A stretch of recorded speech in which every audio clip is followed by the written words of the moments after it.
And I was like, well, at the time, I didn't really understand why steel plates were bad, but I knew they were bad. Don't wear steel Yeah, plates. Don't wear Don't steel. I wear 'em. understand Don't now. fucking wear steel. You're listening to the Art and War podcast with your hosts, Mitch and Nathan. Mitch is a former airborne infantry squad leader who now spends most of his time coaching soccer. Nathan is a professional illustrator and an avid shooter with a couple of years of Canadian military experience. Together, they run the Seaburn art page. Enjoy the show. Well, do we cold open or No, remember we have the entry or the intro, whatever already. we have an intro already? Does there but need then to it be an kinda dies into- introduction for me though, or am I getting thrown into that intro? Well, I could just be like, "Hey, welcome to the podcast." Fuck. Well, sorry. we're just gonna put you in the title, like so the title is Um, just gonna be like Task Force Doomer. That's it. Okay. Yeah. Yeah. I can just bullshit an intro. We never really. Yeah, we don't really have. Hey, an welcome intro. to the Seaburn Art podcast with Mitch and Nathan. And yeah, fuck. Yeah, whatever. Oh, god. So, what does the X mean? You're right. People want to know. Oh God. What's it mean? Yeah, that is the question, isn't it? Does the X mean? What does it mean? I give this answer to people. Do you want a real answer, or are we joking now? I want a real answer. I know what the X means. I don't know what the X means. Okay, the real answer is it's the end, and the answer which frustrates everybody is it's the end of whatever you put it meaning to. It is purposely open and subjective for the viewer who sees it to attach their own meaning to. Most of the content is. So it changes from person to person. A lot of people I've learned, and it's pretty odd to me, a lot of people hate the idea that they have to attach their own meaning. People lack creativity, I think. That's Well, I don't know yeah. if it's creativity. It's people they want an answer. They want to know what it means. And the truth is, it's what it means to you. Like, that's what it is. It's that simple. Yeah. How about, and this one, actually, I don't know. You were kind enough to explain some things before, but I never asked. What about the sorrow? The sorrow. Yes, the teardrop patch. So again, pretty open. Yes. I do have a personal meaning attached to that one. And I'm trying to recall, but maybe I won't. But I'd heard something that basically was discussing like the outcome of like world failures, of apocalypses, and massive wars and stuff like that. Like, obviously there's the victims, which are the people who fight in them, but also the victims are just the people who suffer through it in general. It's just the families and things of that nature. So when I made that, my kind of thought process behind it, because a lot of TFD stuff is apocalyptic in nature, my thought process behind it was that it is a tier, like just a single tier for what's left of humanity. And that's kind of the thought I had when I made it. I wish I could remember what I read that gave me that idea, but it's just been so long now that I just can't recall. I like that, actually. I remember when you kind of explained your process. I remember it being fairly poignant. So yeah, when I made the patches in general, I try and sit down knowing I have to make something.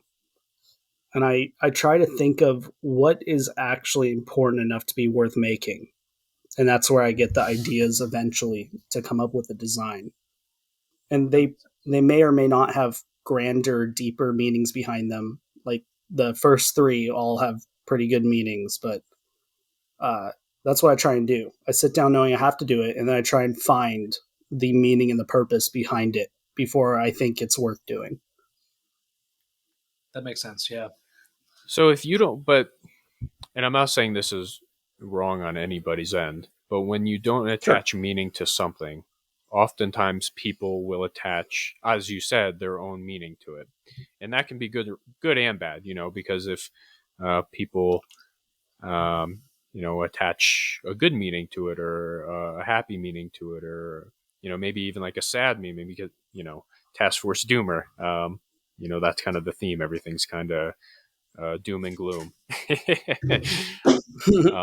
But some people can take that and they can attach a deeper hurtful meaning to it sometimes.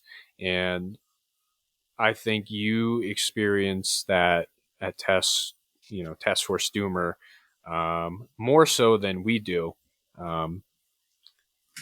We've seen, and gotten some messages from folks where they've attached your art to, Nazis and people that have that ideology, and they use that as uh, their symbol almost, or like like a common patch or a common theme when it comes to their beliefs. What are your thoughts on that? Yeah.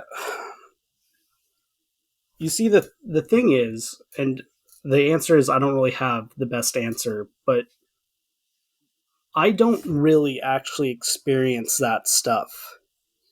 Uh, my interactions with people through the page and through reposting and seeing people send us their content is usually pretty positive. Like, I actually don't see a lot of that. I don't know if I've actually, like, you're saying you've seen it, so I'm sure it's out there. And also, of course, it's out there because, even people you dislike are going to take things that you've created and use them. Like, it's just the way of the world. But I'm pretty far detached from that. I just like the idea of Nazis having a TFD patch or something like that. I've just not seen something like that. I believe that it's possible that it's out there, but I haven't witnessed it myself. A lot of people who get into contact with me are just normal people. And that's pretty much, surprisingly, like in the beginning, it was pretty toxic. Like, there was a good equal between people who really liked us and people just hated us, and negative meanings and just like slight harassment and whatnot. But right now, after it's been out for a while, I just don't experience the ugliness, honestly. I experience a lot of positivity from people. A lot of people get hope from TFD, which surprises me all the time that I was able to provide something that caused that in people, but that's mostly what I deal with. And I don't think about those people out there who use it for negative means because I just don't experience it, I guess. Yeah, that's it. When we started hearing stuff about you and that that topic specifically, I could only think about how when we started posting our stuff, that some of that ugliness came and attached to us and the stuff that we were making. Yeah, people really like to jump to conclusions based on the most strenuous of connections. It's almost like kind of two things. One, anyone we interact with, we automatically have to side with and agree entirely with their ideologies. Like the backlash that came from attaching yourself to, say, T-Rex arms or anything else, or people with particular ideologies enjoying or reposting our stuff, and it's for everyone. And I think all of this stuff is for everyone, and the idea that people can just kind of make these assumptions on their own, I think it's silly, for lack of a better word. Yeah, there was a point where there was a whole community on iFunny that would take illustrations that we posted, and they would edit it and turn it into some really nasty shit. And oh yeah, I remember that. That was a while ago. And it would be featured on iFunny, like it would get really popular. Yeah, they'd like erase the watermarks, put their own stuff like that. Yeah, but I mean, I'm kind of happy they would do that because it kind of says like they're doing that with the art as opposed to like that was the original content idea, Yeah, it's like imitation is the sincerest form of flattery, right? I feel like it would have happened regardless. And again, it's for everyone. It's if it turns people on to like at least what I consider important information, I'm fine with it. Yeah, and I think it's kind of similar in the sense where when we started and when you started, it was almost toxic. But I think as we've especially go ahead. if you don't mind me saying, I think also it's like a lot of the young airsoft community, and young people, hormones high, all of that stuff. I'm not going to be weird and pretentious about it, but like teenagers are usually little assholes. Not all of them, a good amount of them. Well, I think a lot of And people are angry. we experienced a lot of that, yeah, and a lot of that anger is misdirected. Yeah, people are angry and they see something and they attach themselves to it and they make it their identity. So if people see Yeah. our art or the Task Force Doomer art, I feel like they can take that, make that their identity, and think that the people that posted or created it also share the same identity that they do. Yeah, either that or share a conflicting identity that they can kind of just project themselves against. Speaking of which, Mitch, I didn't actually tell you this. A couple of weeks ago, a friend of mine shared one of our art pieces and immediately got this is kind of relevant. They immediately got a DM saying, just like, "Oh, you shared Seaburn art? That guy's such a bigot. He hates, I don't know, like insert people group here." And the guy had a bit of a laugh about it, and screen capped it and DM'd me. And he challenged the guy's beliefs, and the guy kind of admitted it didn't really come from anywhere. But this is how these things go around. It's some people can identify with your art in certain ways. Some people will hate you for things that they entirely make up. But the thing is, like, stories go around very fast. They just do. And sometimes they're born of nothing. I also have a bit of an opinion about stuff going on the internet, which is about this, which is that, and not to ruffle some feathers, but the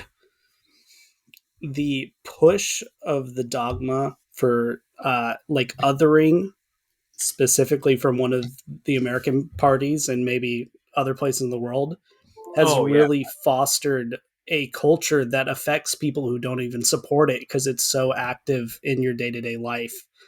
I catch myself sometimes thinking like, oh man, that was not okay for that person to say that. And then I think back on like what they said, and I start thinking to myself, like, they didn't say anything wrong at all. But it's just like the othering and the somebody's bad all the time that gets pushed constantly by at least news media. Not even don't even have to get into who's bad. Someone's bad all the time. Yeah. It seeps into people. And even if you don't follow that ideology, it's repetitiously pushed into your brain, and you start looking for the bigots, even if you don't support that whole concept. And it really throws me off when I'm thinking like, oh, that's a bigoted thing that person said. And I start thinking about, like, it's really not, but I've just been pushed that concept so much by the news and the public. Yeah, and it's absolutely on purpose, I think. It plays to the, worst devils of our nature to act like that. People are inherently tribal. And especially, 2020, 2021. People are frightened. People are angry, scared. Well, they want the bad guy. People need a bad guy. People think in binaries. They need someone evil to hate. I hate to say, but it's especially easy to lead people to do that now. Yeah, and I think, especially in this political climate, everybody is so polarized already, and it's been like this for years, where it's almost changing the definitions of certain words in people's minds. It's not actually going to the dictionary, erasing it, and putting new definitions, but when somebody says bigot or somebody says right wing, right? And I'm not even right wing. If somebody says, "Oh, they're right wing," you automatically hear extremist after that. And a lot of people would hear you say, "I'm not even right wing," and they'd assume you're left wing. They can't think off the binary. And then you're a centrist, and then it's cringe, centrist, and I'm like, I'm not a fucking centrist either. Like, I just legitimately. Why do you have to be? Any of these you don't have to be any of that. But it seems now, especially, we've come from a time where I remember being a kid, and you could go to school, and we would have like political debates, and they would get heated. I mean, we were in middle school and high school, they would get heated, but at the end of the day, like, it was over. Everyone's friends. But now, Now it's like, oh, that guy, he believes Yeah. X, and therefore we have to. He's hate an him. extremist. Oh, that guy's. Oh man. Yeah, the internet says that anyone who votes this way is a fascist or they hate people who are born a certain skin color or something like that. It's people are really getting pushed that way. And I'm sorry to cut you off if you have a No, you're thought. fine. You're the guest. yeah, whatever. I have family members that are currently in high school, and Yeah. it's involved in school now. It's not an adult world problem. No, absolutely. It's the stuff that they've told me is insane, and it's not even. I've heard a lot about like CRT getting taught in schools lately, and there's some information about that. And, What's CRT? Critical race theory. I've never even fucking Which heard I'm of that. not trying to make any. Mitch, you exist in a world that is very separated from news media, and you should continue to live that way. I aspire to be like. Can you explain, for me? But I'm gonna act like I know what it is, even though I just said what it was. But so all of our followers can know what it means. So, man, I'm guiding a line right now between being a wacko extremist and trying to act apolitical. Hey. So yeah, this is something that it's a touchy subject. Yeah, I don't get into this too much. I don't think I have a problem in saying that CRT is wrong, and CRT is critical race theory, which is basic. If you break it down into its smallest component, it is that people's lives are decided for them based on the color of their skin, and there's no other attributes. That's basically it, broken down to the smallest amount. It's basically a ripoff of a communist teaching about the people who own land, and the oppressors who have the money and the land, and then the bourgeoisie, or if I've put that around backwards, but the proletariat. Thank you. Yeah, correct. But it's now applied, and there's also like critical sex studies or whatever, which is the same thing, but it's about sexual orientation. And but what I was getting, so that's basically what it is. And but to go back to my siblings, because it's like it freaked me out and it was kind of important. But these family members are in high school and they haven't experienced like being taught in school about CRT, but they've experienced from themselves. The students cancel each other. And it's like you're not allowed to hang out with that person anymore at school. And I hate that is got to be so toxic for teenage development. It's concerning, and the amount of knowledge that my siblings have was way higher than what I did in terms of geopolitics, like in high school. Because I cared, but it wasn't that important. I'm in high school, but they're experiencing it, and it's affecting their daily lives. And it really surprised me when they said that was happening to them. This is something I'm actually kind of glad you got into. I'm going to go on a bit of a non-White Claw fueled tangent here. A friend of mine did it's kind of, on at least my side of the country, one of the only places where you can get your bachelor's of education. And, she's one of my, someone I hold very near and dear.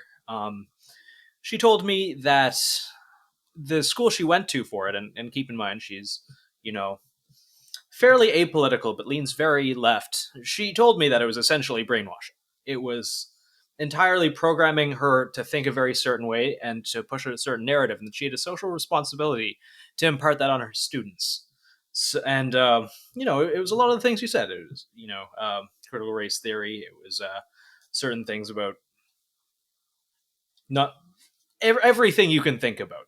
And the big thing is teaching these days is being taught as a social movement, and is generally being taught to overwhelmingly female city girls from a upper middle class, generally white background. I'm not saying that's necessarily a good or bad thing. I'm just recounting my my friend's experiences.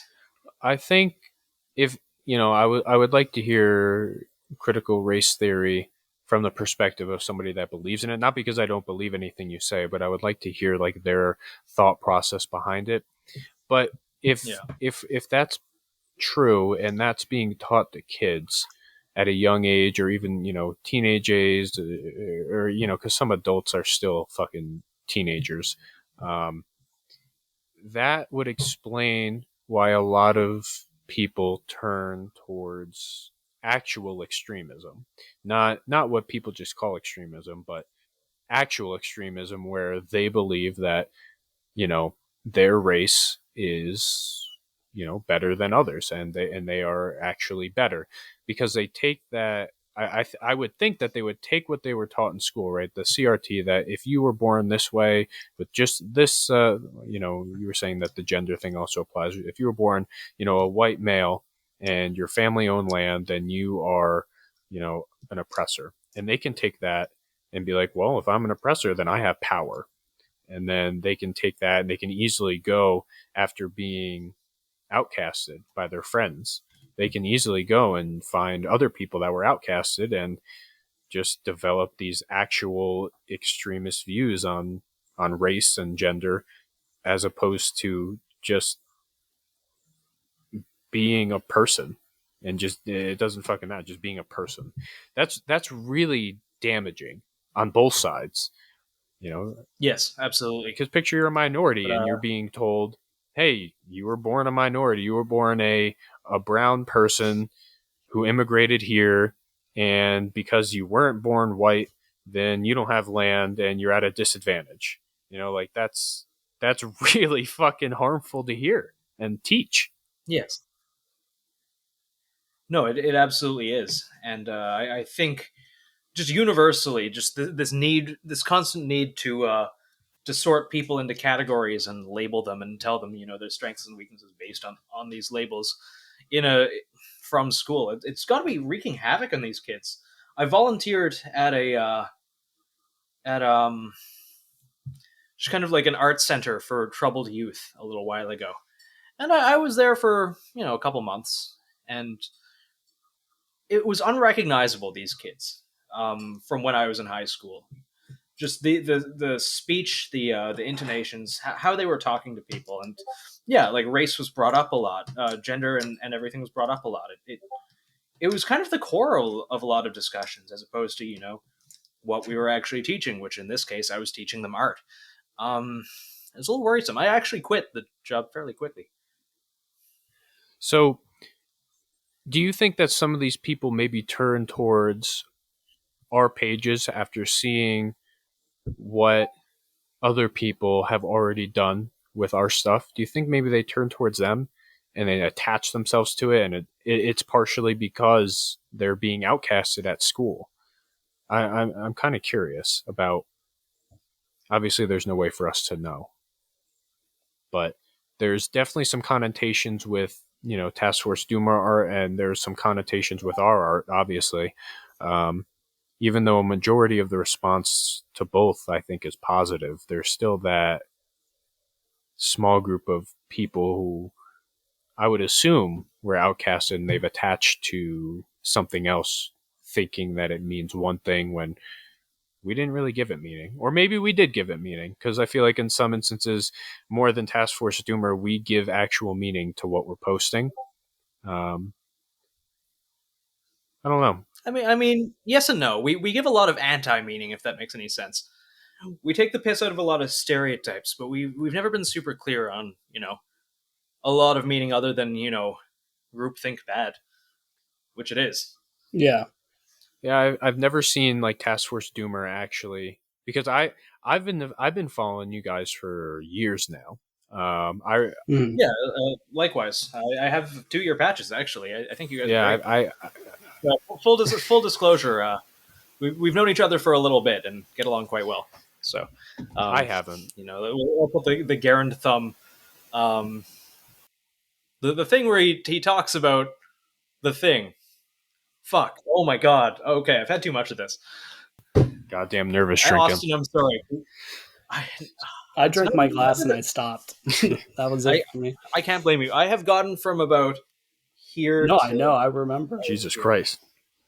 It's a lot. So it's like a whole half. I remember when I first made like my very first page, and I remember that. Yeah. Do you remember that? Yeah, that's a hot minute ago. Yeah, that was like 2 years ago now, I think. Yeah, and right at the advent of the Alu memes, if that. Yeah. Not to And trigger more watch lists. and I remember Task Force Doomer at the time. Yeah. I thought you guys were really shit. You had like 11,000 followers or 12,000 followers at the time, and I was like man, like these are really fucking cool patches. Holy shit! Like people buy them like the moment they're fucking up. Like Yeah. But and then I joined your Discord for a bit before I made my own Discord, and I Oh no. I think that was like Discord for a bit, didn't you? Yeah. Do you still have that Discord? No, it's gone from the face of the earth. That was some toxic shit. No offense. Yeah. First of all, I didn't make it. But it was bad. There's too many hands in the cookie pot, right? Or the cookie jar. Like just too many personalities and not a single one of them could be serious. It was bad. Yeah. Yeah. There was a point I remember after I had left your Discord. Like I said, no offense, that shit was toxic as fuck. No, you're right. I agree. And I had made my own Discord. We had a good amount of people in there, like a couple hundred people, and then all of a sudden one day, like I see, I don't fucking understand Discord. I still don't, but my phone started blowing up from like all of the members like adding me. They're like, get in here, and I'm like, what the hell is going on? They're like, we're being raided by Task Force Doomer. I'm like, what the fuck does this mean? Like, I don't know, like, what's a Discord raid? And then there was just a bunch of really nasty shit, and I couldn't figure out why. Yeah, I couldn't figure out why. It's so bizarre. Oh my god. Yeah, I don't know what it was. I don't fuck with Discord. It's just I don't understand it. I think I've got Discord to talk to you, and Pageosity put me in hers. She's pretty cool. But yeah, full disclosure, I deleted my Discord too because it was just toxic as fuck. Yeah, it's like the average age I think is lower, and people haven't really figured themselves out yet. I just didn't understand it. Like, I still don't understand what a Discord raid is, but apparently it happened, and apparently it was Task Force Doomer. And I remember at the time, I'm like, why? Like, they're cool as fuck. Like, I had never talked to you guys. I don't even think I was on your guys' radar. I bought your sticker and like posted it, and you like reposted me. I thought I was the coolest fucking person in the world at the time. But the answer is I don't know. I have no idea what that's about. Yeah, it was too many people. First of all, it was thousands of people. Like groupthink takes over, and I personally stopped using the TFD Discord for a long time, so like a year before it got closed out. I would go on it like once every few months for the sole reason of playing Arma with like 5 of the people. Yeah, that's usually what I use Discord for. And that was it. So you're kind of like our page though. There's 2 people kind of running it. I don't think a lot of people that follow Task Force Doomer know that necessarily, because I didn't until recently. I only thought it was like one person. I would always hear you say like we in the store, like we're working hard to get this stuff out, but I always thought that was just kind of like like we as in like your brand and like what you built, and I thought it was just like one person. How did you start Task Force Doomer, and like where did that partnership come from?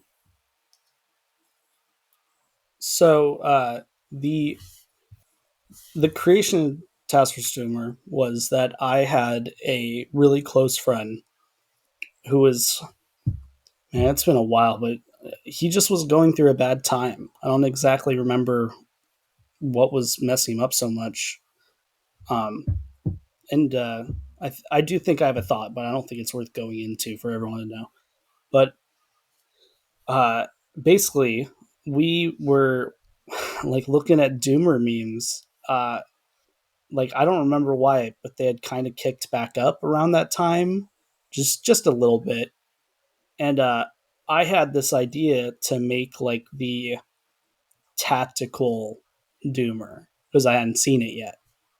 And I made the page and I posted it there, and then I made it for him, like basically to cheer him up because we had shared that interest in the memes together. So I made it as like this kind of hybrid between the meme that we were watching and the things we were interested in to try and cheer him up, like as a joke. and it just took off like real quickly. Completely did not anticipate it at all. It was a joke for one friend, and now it's a whole thing. Now it's like completely changed. Yeah. And yeah, that's basically the start of it. What was the other thing you wanted to know? So the partnership. Mhm. Is he fine talking about? I mean, obviously he's not here with us, but like, Right. what's the difference between your guys' roles, and how did this come to be? So recently, I have picked up mostly all of it, real recently. But for this whole time, up till quite recently, uh, he, I basically didn't touch the page. Essentially, once it really kicked off, I would produce the art for it, and that was it. Basically, I would just produce the art, and he would add the music to the art, and so. Quite frankly, I don't know much about the music that's on Task Force Doomer. If that bums anyone out, I've I've always really learned a liked lot it. and become It's yeah, well done. I've become a lot more interested in music thanks to him and like all the different type of music he's offered through there. But he handled talking to people and the music and the posting, and I created the art and the designs for the patches and the shirts and whatnot. And then we both pretty much handled the store 50-50 and producing the orders. So, but you started it for a friend. When did he get involved? Mhm. Can we call him by like a name? Like, Once, does he have a name that we'd be okay with using, or? It's like a handle. man, I don't want to just Okay, put yeah, his yeah, yeah. name Yeah, That's in. understandable. don't dox him. Oh my god. Jeez. Yeah, Yeah, we'll just keep calling him then. Yes. yeah. Well, I don't want to put his name or his Insta because I don't think that he wants the How about that guy? attention on his personal Yeah, stuff. that That guy, guy, him, That guy's because you pretty cool. Yeah. yeah, you said you made it yourself for a friend to cheer Mhm. somebody up. At what point did That's pretty this cool, actually. did this guy get involved and be like, hey, I'll handle like the social media side and you handle the art side, or how did that go down? So it happened when people wanted patches. I decided that I wanted to make a patch for the characters to wear because I didn't want their nation of their nation of origin or whatnot or their ethnicity like Yes. easily discerned by the viewer. So I created the end patch, the first one, which was just the really simple X, and I posted it, and right away people said they wanted patches, and that was the moment we had a 1,000, 2,000 followers or something, and that was the moment where I was like, hey, we could produce this if people really want it, and it was never a moneymaker. It's, believe it or not, surprising people, it's still not. Like I'm not living in a mansion, it's not, it doesn't make that much. That's one thing that I think I can say, just kind of having known you a bit. You're in it because you believe in it. There's no doubt about that. Yeah. It's not about money. But when did he get involved? Like what? That was it, was when we decided to make patches. Basically I was like, hey, I made this for you, like we could do this together as partners, like make these patches. Oh, this was the friend that you were trying to cheer up. That's who yes, your partner. same friend. Oh, okay. Correct. I thought this. Yeah. Okay, so it was your friend that you were trying to cheer Same, up, and yep. okay, go ahead. And yeah, that's a lot of the earlier posts that referenced movies were things that he thought would be cool, like the Ryan Gosling Drive one Doomer from way early on was his idea. And yeah, that's basically what it was let's make patches.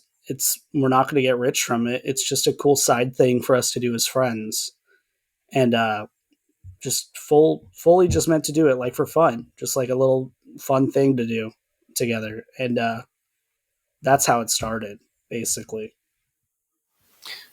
So what was like? Because I can think of the moment where my Instagram persona or whatever the fuck you want to call it, like took off.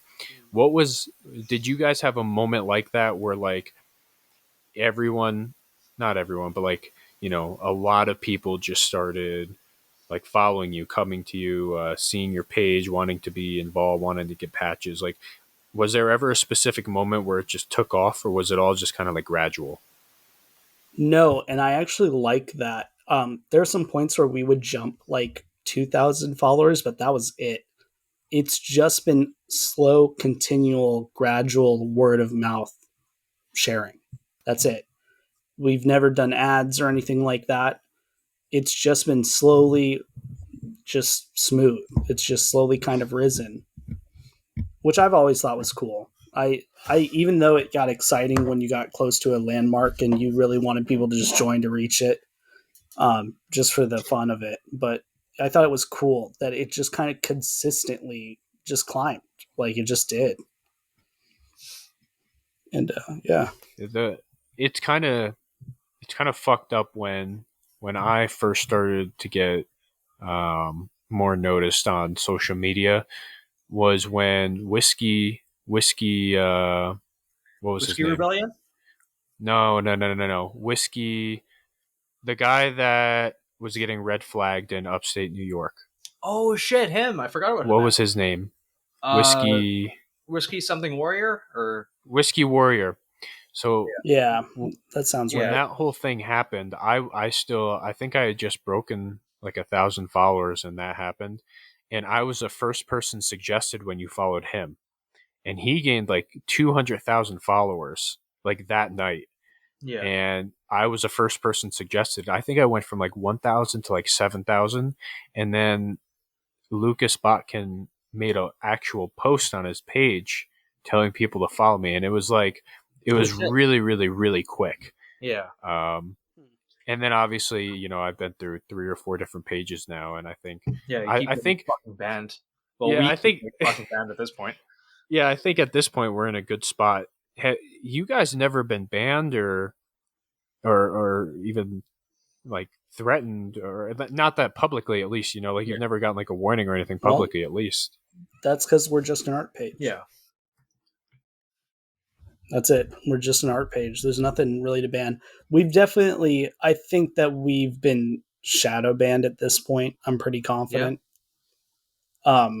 Because we get a lot of interactions and we get a lot of messages from brand new people constantly, but the numbers kind of stayed similar. Oh yeah, despite the growth. I'm not one of those people where I'm like, oh, I need all the followers. I'm very happy with what I've received and the people that I get to reach. But I definitely think we've been shadow banned just because of some small stuff like that I've noticed. But no, we've never made any political claims or threats of violence or any of the usual suspects for threats of violence, even if it's not really a threat of violence, stuff that you get banned for. So no, it's just last time we got banned, I think we didn't have anything spicy. It just kind of happened. Yeah, we didn't get a reason. Yeah, we had like gardening guides and just very basic, like the principles of patrolling, but it's mostly just art and memes. Well, you're not allowed to tell civilians how to survive events. No, that's for the ruling class. That's a no-go. Yeah, the ruling class and those that work for them. So you mentioned before we started recording that you did want to dabble into teaching people, tactics and stuff like that. Where would that knowledge come from? Are you just like somebody that likes reading into it? Are you prior military who actually paid attention and tried to get shit from it? Like where did that knowledge come from to the point where you were confident enough to want to post it? Well, not necessarily military stuff. I was thinking more simplified stuff, like how to operate firearms, like for people who are new. Because one thing that I noticed was a lot of people who were following us were airsofters, high school airsofters or stuff like that. So, like really basic, just beginner info was what I was thinking, just to get people interested. Like I drew up a whole infographic once on like the simple operations of the AR-15 platform. and it just never got posted, basically.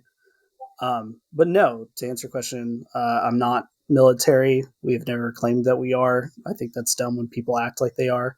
I'm a very interested and concerned citizen, is I guess the best way I would put it. I think that I respect Lucas Botkin a lot for his issuance that we need to bring back the Minutemen or the militia culture that America had. And Yeah. personally, I think everybody should have everywhere. Your own personal safety and the safety of the people around you should fall upon you. You shouldn't look for a police officer 4 miles away to come save you. So that's basically it. I think that I've put myself out to learn things because I think it's important to know. Yeah. Oh, that's awesome. Would you ever consider posting? I know you said you had that already drawn up. Would you ever consider posting that? Or because you run it now, and you determine your own brand. I mean, obviously it would be different, but I mean, I started out as just like as a shit meme poster. And then I was like, I actually have some knowledge that, I should post. And it was very well received. And I think if you started doing it too, it would be very well received. There would probably be some people that are like, you're just copying Seabird art, but no, the fuck you're not, No, it's like the more information that is out there, the fucking better. Absolutely. Yeah. Yeah, I do suffer from, I don't want to act like I'm an authority on anything. Yeah. You know, that's neither are we. Yeah. Yeah. But I don't know, maybe someday. I don't think you should ever let, and I don't mean you as in like the royal you. I mean you as in a kind of a generality for whoever's listening about this. If you have knowledge to share, it doesn't matter if you're a dirty civvy, if you have experience or not. If you have, practical knowledge, regardless of your background, and you want to share it, share it. The more information we have, as long as it's good, the better. And 100%, it's part of that is, bringing back the militias of old, bring back Minutemen culture. And that's one thing Lucas is doing that I really, really like. I personally, not to just really hard over Lucas, suck his fucking dick. Perfect. Yeah, exactly. Not trying to be that guy, but and I know that the moment you say you like him, you're just like dead to people for some reason. I don't understand. Like the people are like, oh, Lucas, he's a cultist, and then they act like a cult about disliking him. It's yeah, I think that it is because he's a civilian. Yeah, I think that that's a big part of it. I genuinely have the belief that he has done more for the Second Amendment community in America than any other influencer has in the last, name it, years. Honestly, yeah. I would agree with that. He's kind of forging the way. Yeah. I think. Just 3.0. Yeah, looking at it strictly from a marketing perspective, because that is my other job that I have. I take a lot from him. And I talk to people that have worked for him as or maybe not a contractor or, whatever the fuck you call that, have worked for him, that work for him. We sometimes interact with the T-Rex Arms folks. I take a lot. Nothing but good experiences, honestly. Yeah, they've never been rude. They've always been polite. They've always been open to, talk to me. And I've learned a lot just marketing wise. Because I run the social media for the Mira Safety account. I've already put that out. I'm the director of partnerships. And there's another part of my job. I just don't remember the name. I do a lot of things for them. I'm kind of like a multi-tool, but mainly my job is content, media, etc. And I've kind of seen what they're doing. And I think the in-house marketing is huge. And the content production that they have, they can control it. They don't need affiliates. They don't need to send their products out to people to test because they can just go out and run it and tell you if it's good, tell you if it's bad. They're not biased. I try and do that on our page, because ultimately Seaburn art, people come for Seaburn knowledge. I don't know if Nathan sees it as much in the DMs, but when people ask about a mask, I'll let them know, like, hey, Avon makes a great fucking mask. MSA makes a great fucking mask. Just because I work for Mira, I'm not going to say that they don't make good masks because they make great fucking products. Yeah. But just strictly marketing wise, like, love him or hate him, the dude has got it figured out. And I don't think it's disingenuous either. I think it's genuine. And I think much like yourself, you're in it because you genuinely enjoy it and believe in what you're putting out. And I think he does too, like we do. And I think similarly, like I said, we all kind of do it. Not to suck his dick, but T-Rex Arms does good shit. Love him or hate him. I think that's irrefutable at this point. Yeah, I'm inclined to agree with that. So now that you run the page, are things going to change? Or are you going to start, like you already mentioned how you might post some guides and stuff. Is there anything that's going to change? Like are you thinking of kind of branching out to some other things, or are you still just going to stick with the Doomer art, which is great, by the way? You definitely should stick with it. Your art is fantastic. Yeah. Thank you. I've definitely been getting better at it over time. I like that TFT exists. Sorry to branch into art of course. Of, like, that's cool kind topics, of what this podcast is about. Yeah, I mean, art and fucking war. Let's talk about fucking art, dude. One of my favorite parts about TFD is that I have a permanent catalog of my level of skill. Yes. Just forever. I look back, and a lot of people look back at their art and they really cringe at it. And I can comprehend that. And when I look back at like my very early post, I'm like, man, that's not that good. But I really like to view it as how far I've come. And I really like to actually look at those older ones and try and look for the thing that I learned. Like the specific, this is the post where I learned about texturing. And it's like a throwback to every one of them is a step. It's something that I learned. I tried I tried something a little different. I tried something new. Maybe it's I added blue hues to shadows instead of it just being black. Every little artwork that's been done on there is a step that I've learned some sort of tip or secret. And I honestly like that it's just there until it gets banned by some government in the future or whatever. But like I like that it's there. It's cool to see. Yeah. And TFD's kind of a little tad bit up in the air, not just with operations, if that makes sense. It's a weird time, but it's not going to stop. And part of that, it's tough for me because I wrote about it in a post, or not in a post, but in a story, and I gave people opportunities to ask me questions. It did kind of die for a little bit, and that's because I went through a kind of really rough time personally. But something I realized pretty big before deciding I needed to really start getting into it again. And I always knew that I would. It wasn't a matter of like it's just dead forever to me, but something that made me realize I need to really put way more effort back into it is that it really matters to people. And I've always kind of known that, but not in the same way. I basically heard a story about a friend of mine who lives in a totally different state than me just happening upon another guy with like a TFD sticker on his laptop in a professional setting. And that man told him that TFD basically saved his life because he was in a bad area, like mentally. And that story really hit me that it's a lot more valuable to people than I may have previously considered. Yeah. So whatever may happen, I know that it has to keep going.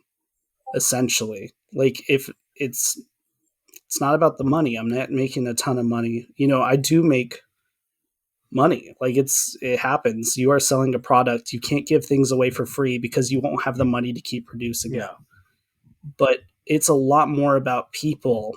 And like the end patch is an identifier basically at this point, which is kind of concerning because I'm on a watch list probably, even if I've never done anything. We're all on fucking watch lists now, let's be real. I'm certain that's true, but it's a symbol to people at this point. Yeah. And I feel a lot of responsibility to bring those people what I think they deserve, if that makes sense. Yeah, it does, honestly. So you feel a responsibility to the people that, identify with that patch and that, it's a symbol to them. Like you said, I think Task Force Doomer, in general, it's kind of becoming its own brand.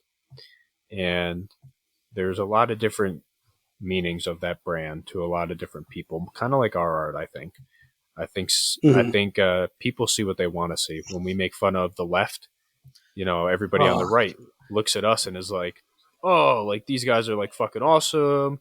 They're good old fucking Republicans or whatever the fuck they want to call themselves. But when we make fun of the right, people call us? Based and red pilled. But then we'll make fun of the left, the right, and all of a sudden Antifa comes out and is like, we fucking love this dude. Antifa will support us, and then sometimes they'll cross over. It'll cross over sometimes. And a couple weeks ago, somebody literally was saying that they would put us up against the fucking wall if we stood in the way of progress. 2 people have now. It's not like genuinely people saying that they're going to kill us. Mm-hmm. Are you okay, guys? It's like, I don't get offended when that happens. I'm more like, guys, are you all right? Do you need someone to talk to? Do you pay attention to any of that stuff? Because I think we pay more attention to it than we should. But there's we a whole made an agreement a while ago that we'd never comment on our political posts, and I totally fail at that agreement. Yeah, we kind of fail at that. There's an ugly side to people that like our art. There's an ugly side to it where people will literally threaten to kill us. Yeah. And there's an ugly side. In that same post, he threatened to kill literally everyone that owns a small business. So yeah. but there's also an ugly side to your art as well, where you might not have seen it or recognized it, or even it might not have even been brought up to you yet. This might be the first time you're hearing about it, but I've heard about it kind of sporadically over the last year and a half. There is an ugly. I've never actually side heard of it. This art. is the first time. Really? Yeah, it kind of caught me aback a little bit. I've definitely heard that it has an association with unsavory people, but then also people say it's a far right symbol, and far right is just a movable goalpost that doesn't actually mean anything. That phrase has kind of lost all meaning in the last few years, I think. Well, yeah, we talked earlier how the definitions of words in people's minds it's changed. Yep. But you acknowledge that it's kind of associated with the brand, and there's ugly stuff associated with our brand. Yeah. There always will be. There's no real way around it. Yeah. Yeah, and the biggest thing that I can think of that's kind of like this is that I did a post once within the last year, and it was based off of it's a geometric shape, and it's based off of the album covers from a artist who has really cool album covers. And I don't personally know a lot about the artist. I thought that his music was good, and that artist was brought to my attention by the other TFD guy. Who's the artist, if you don't mind me asking? Who's the artist? It was called Kobosil. If there's a negative association behind Kobosil, I'm sorry, I don't know that much about it. Fucking whatever. No one should feel obligated to know everything about every. No, I know, but so I just really liked the cover art, which is really geometric, but really centered around hard flat lines like octagons and squares, and I thought it was cool, so I tried to make as close as I could to it, and I was like, okay, I'm happy with this. I think it looks cool, and we had the Kobosil music on it, and everyone is just like, TFD has a swastika. And I was what the fuck? What? I was like, what are you talking about? And basically, people started saying Nazi and stuff, and I was just like, what the fuck? And basically, there are part of the design looks like a swastika if you took out the plus symbol from the middle, if that makes sense. Such a low bar. Yeah, not my intention at all.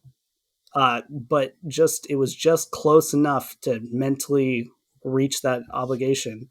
And I think we took it down now. I'm pretty sure it's down because just people were freaking out about it. And I was like, at first I wanted to leave it up for the sheer purpose where I was like, no, it's not. And I don't care what other people think it is. Yeah. I made this and it has nothing to do with that, and people can ruffle their feathers. But I took it down eventually because people were just really Just bent out of shape. not. Yeah. Yeah. Yeah, there's definitely that association with symbolism, and people will look for it. Yeah. And they'll look for it and they'll create it. They'll take things away. They're like, oh, if you add this or you take it away, then it's this. And there's definitely some people that will do that. They'll purposely hide things within certain things, and it's supposed to like reach a certain group of people and kind of give them like the thumbs up. I forget what that's called. What's dog whistling? I think Dog whistling. Dog whistling. Yeah. I'm assuming that you've been accused of that. Oh yeah, Yeah. that was what most of the comments I've were. been accused of that. Everyone's been accused of that. Yeah. I think anyone who has any sort of fucking like once I made a post on Seaburn or something, and someone goes like, "Nice dog whistle, bro," and I was like, "What the fuck? What are you talking about? Genuinely, what are you talking about?" And Yeah. I never found out what it was. But I also don't care. I think people, they see what they want to see, and there's a point where I think we, like you said, you feel responsibility. I kind of feel responsibility myself. Nathan and I, sometimes we talk about, so like when you made the one post and somebody was wearing all black just to differentiate between one side and another side, and people were like, oh, Antifa isn't that? And we're like, what the fuck? Yeah, it's like, like, there's who no cares? Antifa Shut the involved fuck up. here. Yeah. Oh man, fucking Antifa. Oh my god. And I see that people think you're dog whistling for the Nazis that, or the people on the far right that take that symbol and believe in it to be something. They saw, I think it was Fleckturn, or the German camouflage. Mhm. They saw that, I think, in one of your posts. And I saw people accusing you of dog whistling for the folks that have, that association and that belief with your art. So when you say you feel responsibility, is it more, yeah, you recognize it, but fuck them, you're not going to give them a voice and let them dictate how you art? Or is it more, I feel this responsibility and it's going to influence what I include and what I don't include? I feel if this makes sense, I feel responsible for the good that it can cause. That responsibility is perhaps not the correct way to say that, but I feel an obligation to continue to the people that is done good for. I That's it. I don't care if someone's really nasty, just in general. I'm not worried about that person, and I don't feel. I think a lot of people.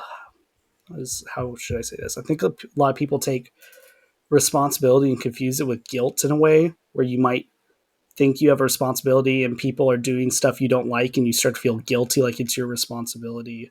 Like you feel guilty like, oh, that guy is wearing my patch, but he's like got a swastika armband on or whatever. You start feeling guilty like it's kind of your fault that is associated somehow. And I don't, because I'm not worried about those people. They don't enter my mind.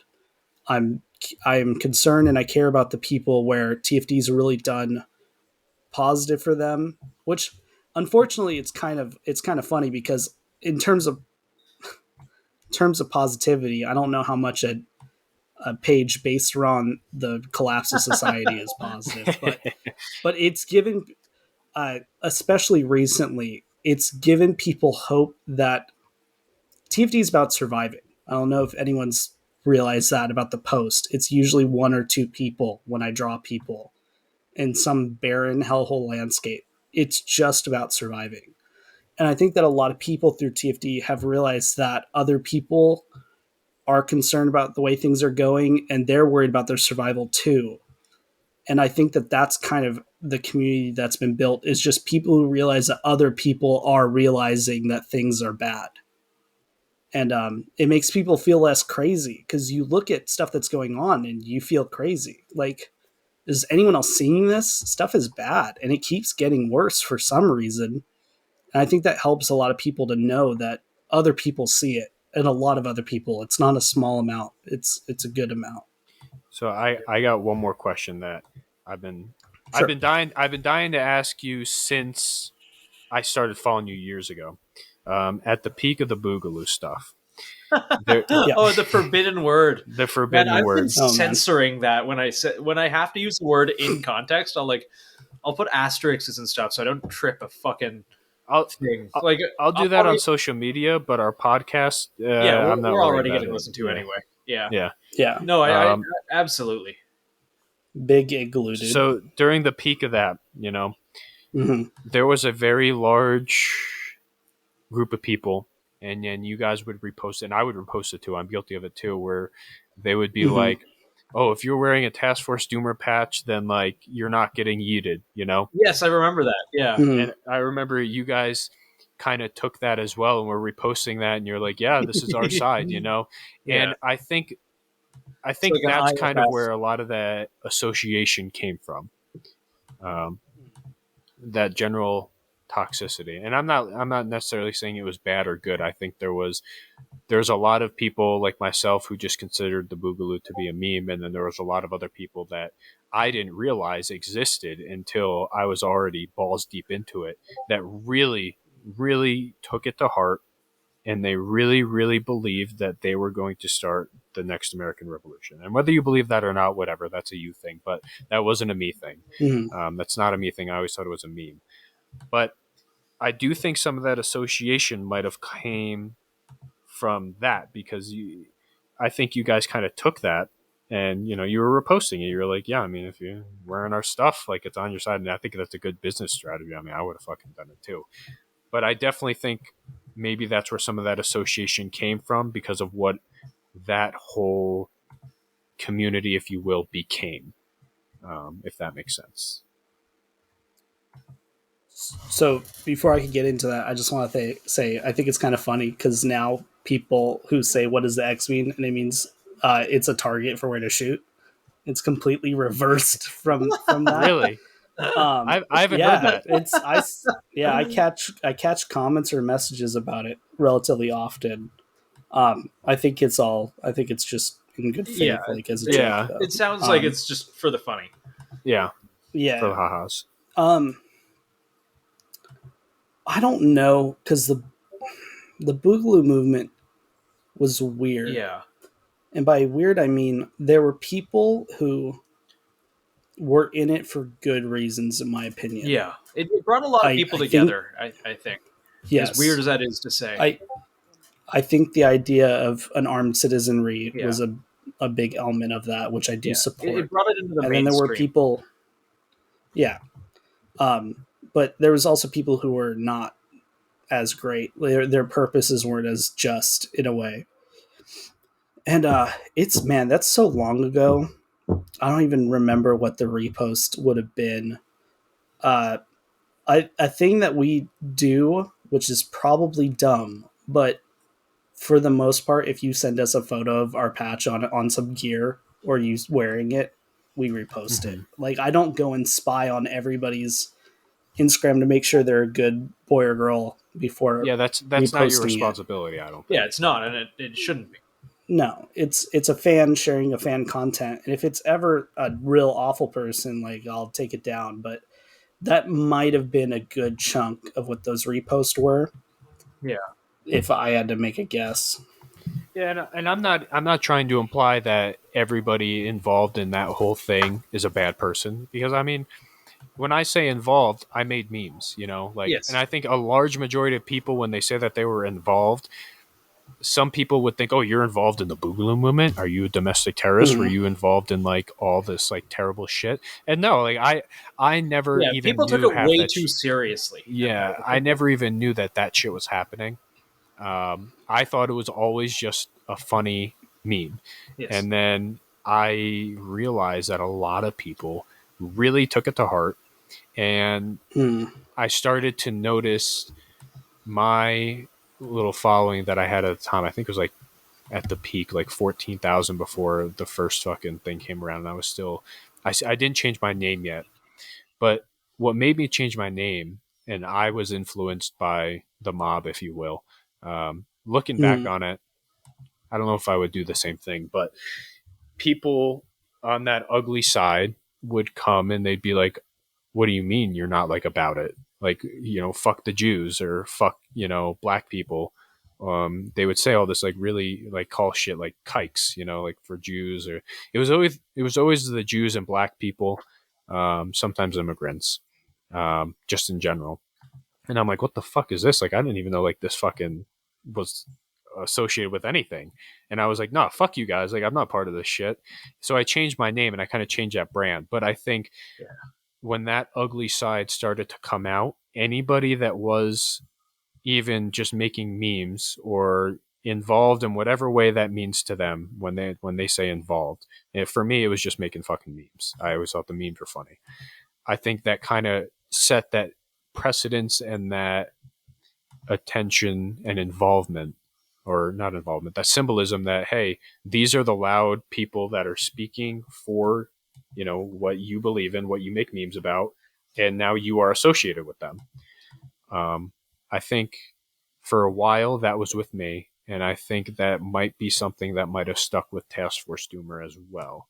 But I obviously, I'm not harping over Task Force Doomer. I'm not constantly watching what you guys are doing.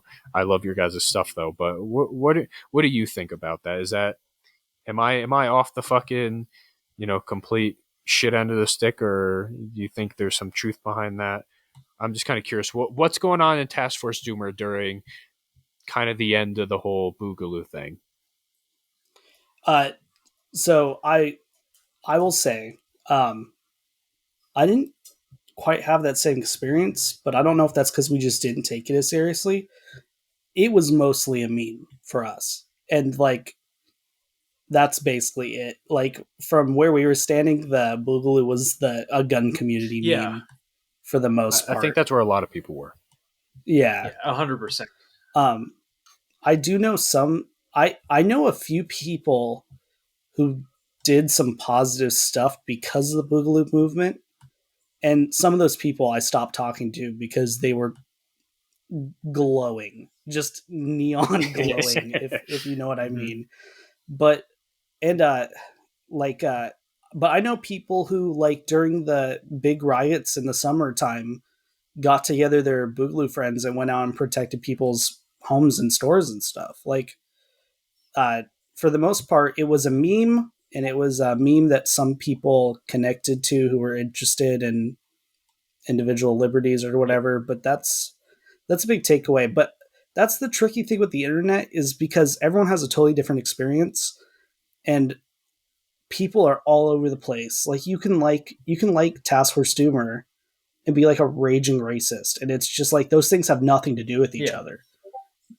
That's just how the internet is. People think, though, because some people, or even 2%, or 1% of people that follow you and love your shit could be hijacking. Yeah, could be completely raging, nasty fucking people, and all of a sudden, because they're the loud minority, that now that's what you are, whether you want it or not. Because we were talking about earlier, we kind of experienced something similar for a couple days, and at first, I think, Nathan, we were going to ignore it, weren't we? We were like, we're not going to give these people a voice. Wait, which specifically? The iFunny shit. Oh yeah. I think I got annoyed at one of them. Like, I don't care if people like do stuff.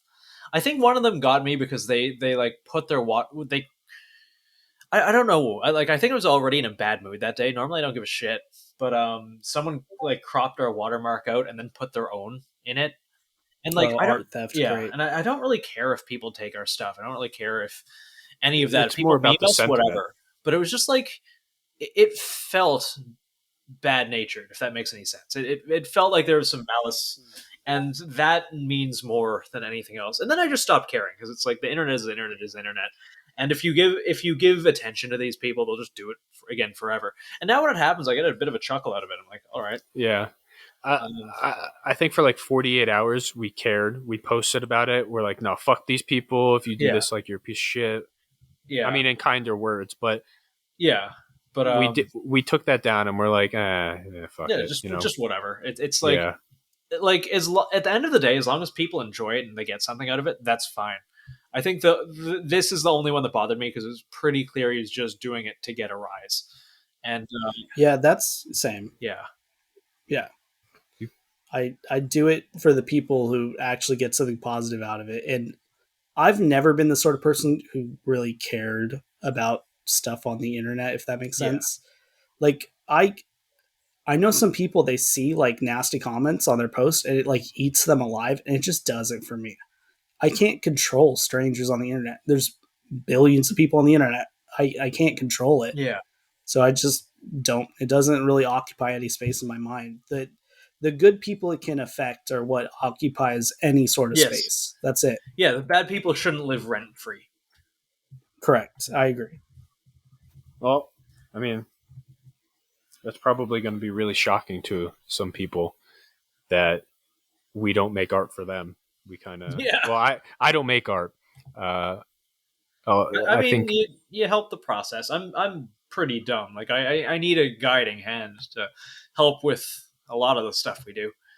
I think a lot of people would just be surprised to hear that their opinions and what they take from it doesn't necessarily influence what we do. Yeah. And I think that's kind of you're at a much more mature level art wise. I mean, I don't even make it, but like than I think I am, because I see some things and I'm like, or when I send you like an idea, I'll be like, maybe we should include that or not include that because this happened last time. But I think I'm at least starting to mature up a little bit in that way. And you just fucking been there, dude. Like, congratulations to you. Like you've ignored a lot of that shit. And I don't think if I was in your situation, I could, because I would just be, it bothered me to the point where I had to change my fucking Instagram name, you know? So, I mean, hey, good on you if that's the stance and that's what's happening. I mean, hey, good on you, man. We'll round up. Yeah. So when did you start doing art? Like, just not for Task Force Doomer. Like, what? Childhood. You just doodling around? Childhood, yeah. Just, doodling around. I've been drawing in a sketchbook for as long as I can remember. People, YouTube may argue, and a lot of people argue, I'm not very good at art. I think your stuff's great, man. It's very it's unique. I see one of your work, and I'm just immediately like, okay, that was right. Yeah, I can know when it's yours. Like if somebody reposts your shit or has a patch or a sticker, I can identify that. And this, not to cut you off, this might symbolism. You're fantastic at. Go ahead. I've been to a couple different duty stations now. At every duty station that I've been to, I've seen your shit somewhere. Yeah. Like your shit is everywhere, dude. Like your shit's in Europe, your shit's in New York, your shit's in Colorado, like your shit's in Kentucky. Like I've seen your shit everywhere, be it a sticker, a patch somewhere, somebody somewhere has your shit. Yeah, well, I think that the concepts of TFD are pretty universal, I think, to a lot of people right now. I think even more so now since 2019, 2020. I think that people find it relatable. I've always thought that's cool. I've seen some really cool photos of places it's been. Like there was a guy had a patch like in the Middle East, like awesome. Like out in the sand. Oh, which one I was like, that's rad, man. The end or? It was the end. That's I'm pretty awesome. sure. No, it might have been the fall. These days, you're going to get a visit from fucking CID, I think. I hope not. Yeah. But yeah, it was. It's really cool to see how far it can reach. Yeah. Like it's cool. Like physically reach. Like not even like interacting with people. Just how far in the world it can get to from here. Yeah. It's cool. What were you asking before that? I can't remember. Oh, I don't fucking remember. Good. Starting when you started art. Yeah. And then I said I'm not very good. I think that subjectively, a lot of people are much better than me. I think that I'm constantly growing and learning things, and I think that it's a process. Like you guys said, how you could tell it's mine that really threw me through a loop. And that's only rather recently that someone has pointed out that I have a style that's recognizable, because I've always thought I had no style. Like I was just making it up as I go. But yeah, I didn't go to art school. Everything is self-taught. If I want to learn something new, or I'm looking to get a little further, I like watch YouTube videos from way more active artists who are really good at it. And like my only experience is 2 years. I took 2 years of graphic design in high school. And that helps a lot with the clothing production for sure, like making shirt designs and the patches. Yeah, you've got a good grasp on symbolism that I really like. Thank you. I appreciate that. Right. Yeah, I think sometimes, I mean, obviously the art is a huge part of it, but you can sacrifice, like you don't have to be fucking Vincent van Gogh, making these illustrations or making, the art for your page. It's more about the uniqueness and the message, if there is one. Because I can look at one of your posts and be like, oh, like doomer stuff, like it's a feeling that you feel. It makes you feel something. And I think that's more important than it being like super high quality. And styles evolve. Yeah. Not to you say get better, you change. Mm-hmm. Yeah. It's definitely high. I'm not saying it's not high quality. I'm saying it's less about that and it's more about what it says and what it makes somebody feel, and whether you intended it, somebody to feel a certain way or not. If somebody feels something, I think that means it's powerful. Yeah. And the sense of community that it's brought a lot of people to. I find that admirable. Yeah, I think between you and Nathan's art, I mean, there's a lot of people being inspired to, kind of do their own thing as well. Yeah. Even with making like the guides. I mean, we don't have a patent on that by any means, and we weren't the first to do it, and we're not going to be the last to do it, and we're not going to be the best to do it. I like how there seems to be a lot of people seem to be getting into guides and educational content now. I don't know or think that's because of us. I'm not going to nearly be that proud. I think it's a combination of factors. Lucas and Garentham and all of that definitely pushed that along quite a bit. But I love the amount of, like, I'll sign in Instagram and I'll go down my feed and I'll see a couple of guides almost every day about just totally random things. I love that. Yeah. It's fantastic. And I think largely, in the gun community, especially Task Force Doomer, you've definitely, I think, influenced that. And Nathan won't admit it, but I'm not the artist. I think Nathan's art has inspired a lot of other folks to make their own art.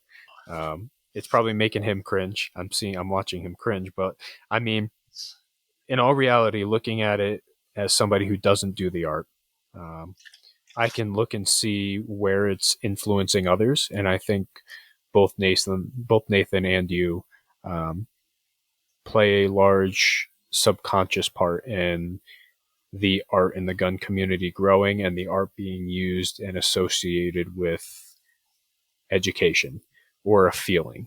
Yes. I think everything has its purpose. Everything. Yeah.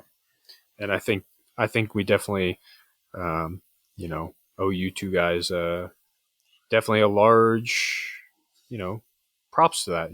I mean, that you guys started that. I mean, thank you, Mitch. Thank you. Yeah. When I mean, I'm not the fucking artist. I don't do that shit. I'm too retarded. I think Nathan and I think we work extremely well together, and we both have our own roles, and we both do those roles very well. Thank you. I'm very curious to see how Task Force Doomer goes now that it's just essentially you. You're the artist. I imagine it like if I left the page and Nathan took over, I think it would still be great. It would still be great and fantastic, I think. But I think there would be a noticeable change, whether he intended it or not. It would turn into just like photos of my toes very quickly, Mitch. You don't want that. Oh man. Yeah, but you guys have your own voice. There's a reason that you guys do the stuff that you do, and it's popular. I'm just curious to see what Task Force Doomer becomes now that it's you, the artist, running it. Yeah, I don't know if it's gonna always stay just me. I don't know if it's gonna go back to how it was, or the future's Of unpredictable. course. Um, there's not like a hard reason Yeah. right now where I'm primarily caretaking. If is the way I should have maybe said it earlier. But to go back to what you said, just because I find it really cool, I get a lot of messages from people saying that I inspired them to pick up art again or for the first time. And I'm not like saying it to flex. I think that that's so amazing that because to get personal, I deal with depression pretty bad and have my entire life, like pretty much since middle school. And it's something that I've just gotten to deal with and I can cope with it now. But for me, and part of why I really got serious about art is that it really helps me out sometimes. I know that sounds artsy fartsy, Well- but you can really get emotions out through art that really helps you out. Yeah. Well, I So don't think that's pretentious of you at all. I think it was Picasso who said art is the son of sadness and suffering, and that sadness lends itself to meditation, and suffering is fundamental to life. I might be wrong. Just I'm sorry if I'm misquoting this horribly, but sounds good. there is a distinct correlation. And sorry, continue. Yeah. So just if I've somehow done something that's given people that opportunity to pursue art again, and maybe they get some sort of really good thing out of life from it, or maybe it just helps them cope with something they're going through and just handle it a little bit easier, that means a great deal to me that I was somehow in any way, shape, or form associated with that occurring. And it's really cool when people message me about it. And I get people, the big one is people ask what equipment I use because they want to try using the same equipment and they want to get into the digital sphere. And I'm always trying to help them out. I think it's great. It's exciting to me that more and more people are wanting to get back into art. Yeah. And I think art's important because if you can kill art in a society, you can kill the society. I like that. That's like a complete true. That's a truth. Yeah. And so the more artists that I can help influence or can come about somehow, the better. It's just better for society as a whole, in my opinion. I agree. So, do you come up with all the art yourself, or does does the former? Can we call him the former Task Force Doomer guy? The other Task Force Doomer? No, I don't think former is appropriate. Okay. He's just the other Task Force Doomer guy. All right, Yeah. the other Task Force Doomer guy. Did he kind of like inspire you or give you ideas, or was it mostly he ran like the logistical side and you took care of the content? He was responsible for some ideas. Most of it was me just mobbing content to create content. Surprising, it's very hard for me. So most of my personal art is like what I find really therapeutic and I find really just natural to do is actually landscaping. So sometimes I just have no thoughts for TFD. Like I just can't even begin to fathom what to make. And he helped a lot in trying to produce some of those ideas, like the tarot cards. A lot of the cool products are ideas that he had. A lot of the old sticker designs and whatnot. So, so he didn't work you like a fucking gimp like I work Nathan? No. Sometimes, I mean, sometimes he wanted something. And it's hard to explain to someone because sometimes it would be a bit of an argument. Sometimes he'd want something that I either had no interest in, and it's really hard to make something good if you have zero interest in it. I'm sure that Nathan understands that. My God, I absolutely do. Much to Mitch's chagrin. Yes. Do I ever do that to you, Nathan? No, but I know, for example, I won't exactly say when, but I'm sure you can remember. You immediately called it out being like, you had no interest in this, did you? Oh, yeah. Yes. Yeah. You immediately knew when I was just not having any fun doing something. And I think that like 1-day project took me 4 months or something like that. It's hard. It's hard. It's hard to explain if you don't do 100%. art. It's not laziness. No. It's hard to do something. It is. Sometimes. And I feel like we come about this in a lot of the same way. And what you were talking about, depression and things like that, I am 100% with you. I think art is born of that. And since finding, I'm doing these guides and everything else, it has imbued me with as strange and, as strange and diminutive as this will seem, it has imbued me with a sense of purpose. Yeah. And that's really silly, like having a sense of purpose for drawing for a meme page on Instagram. But I absolutely understand that. And when I don't see that purpose, or if I'm not having fun, I just drag it out, and I will do anything else. I will clean my entire house. I will do every chore that I don't want to do, that I've been putting off, before I will actually do that art that I am not invested in. And this happens too often. Yeah, I can definitely recognize, certain times, and I always feel bad because I feel like I'm not going to mention who. No, it's fine. But I was having fun initially. It just turned into the whole thing. Not even with that person, but we're certain like promotional stuff. Looking back, I feel really bad about those few incidents. I think it's a few, but I also might okay. be in my head. Yeah, I want to do these things, but as long as we talk about it, I think if we find a way, then it's fine. Yeah, I think overall you and I are just both really laid back people, so it makes shit really simple. I correct me if I'm wrong. I don't think I've ever demanded you to do something. Not once, ever. Yeah. Never. And that's not my place. I don't fucking pay you. I understand that at this point, no one's getting paid for this. If anything, we're paying to do this. We've invested more money into this and then we haven't gotten shit out of it, if we're being honest. Financially wise, we haven't made any fucking money. Yeah, time wise, we invest tons of time. Financially, tons of time. All of the money that's come has gone directly into the nonprofit. But I do it anyway. I would pay to do this. I enjoy it, and I think what we do is important. As again, weird and diminutive isn't the right word. I don't know what it is. Self-centered, maybe, but we're not self-centered. Self-important. Yeah. Self-aggrandizing. No. I can recognize that, like you do. You get you get a lot of messages or people saying that you inspire them to start doing art again, and you can recognize that and not be self-centered. I think I can recognize that what we do also impacts and influences certain people to do, maybe go out and train for the first time, or things like that. And I don't think it's necessarily self-centered. I think it's just, seriously, or go out for a ruck march, or literally anything.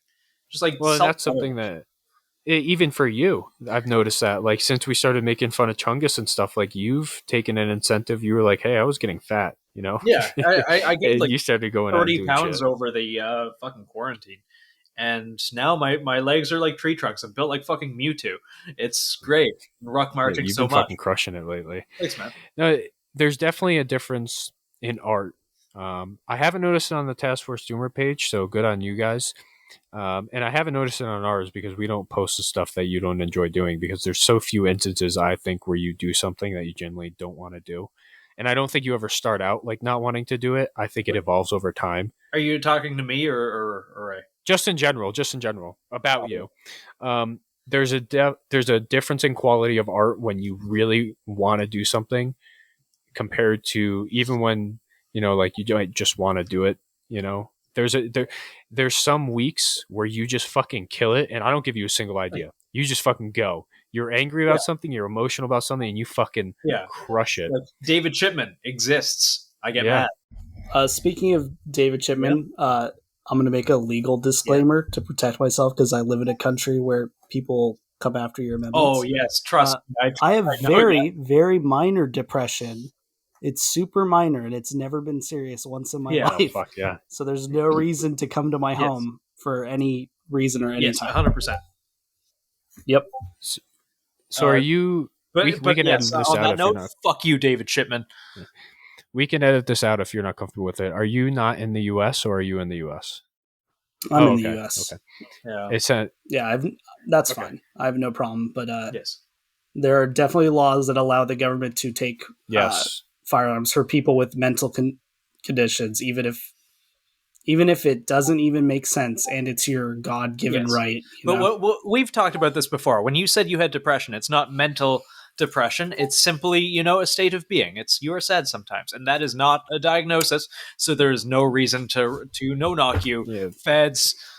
There's Yep, that's exactly Yes, what we it have nothing talked wrong is. about with that in being detail. sad. And yes, There's nothing sad about Task Force Doom. absolutely at all. nothing. Not a single thing. The sorrow, you're supposed to turn it upside down. It's supposed to be sweat. Yep. Yeah. It's a mountain or something. It's a canyon. Yeah. It's a black Exactly. canyon With if you turn a it lake upside down. under it. Throwback to another creator. So I'm kind of curious because I'm not an artist, but I know that Nathan puts a ton of time into it. I mean, I put a ton of time into it too, but I feel like you kind of have the harder part. From an outside artist perspective, do you think Nathan works too much on the art?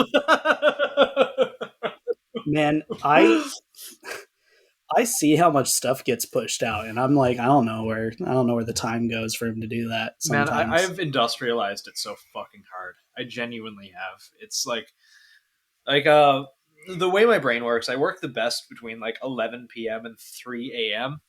and I'll just like sit down and power through stuff and listen to horror podcasts while I do it. And midnight work. yeah, It's the best. absolutely. No, it helps a lot.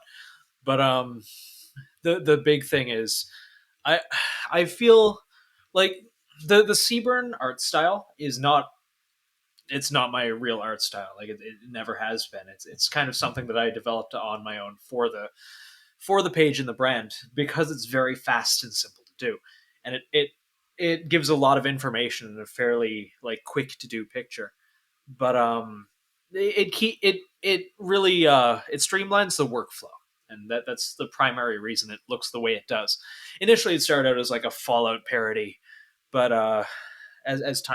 Oh, I'm glad you said that. I was about to ask you that. Oh question. yeah, no, I'm glad that you 100%. said that. Because like the first time I talked to Mitch, it's like I don't fucking know anything. Like, what's the fastest way we can do this while getting out information? And just like being a meme.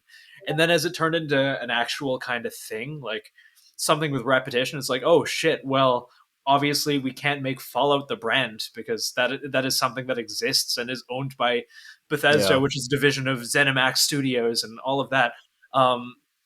We had to make it our own thing, so we just kind of kept the eyes the same, but everything else is different. Yeah, it is. It's funny how our art is. I say our art. I mean your It is art. our art. It is our art still. It's funny how it's evolved because it was Yeah. originally Fallout. I think once you were like, "Hey, can I do the Gray Man guide?"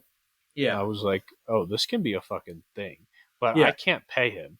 And that was Yeah. like my biggest hurdle, like asking you. I'm like, because you always volunteered to do shit. You've been you did the doggo patch, which raised money for my dog. Yeah, because like at the time of the doggo patch, I'm just like, hey, I want to donate, but I'm also like a poor as fuck artist, and during the middle of like the coronavirus pandemic, which like everyone's poor, so I just kind of like, hey, well, I can't donate money, but I can donate time and like the one skill I have, so that's Yeah, kind of how that whole thing got started.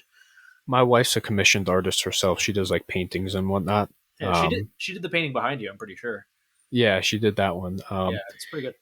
So when I was talking to you, I was like, man, I don't want to be that person that's like, hey, I can pay you an exposure, because I'm like, that's like the worst fuck. I feel like that's the worst fucking thing you could say to an artist. Man, Hey, don't I have no money, exposure. but I I'll haven't pay posted you. on Instagram since fucking 2017. You've seen that.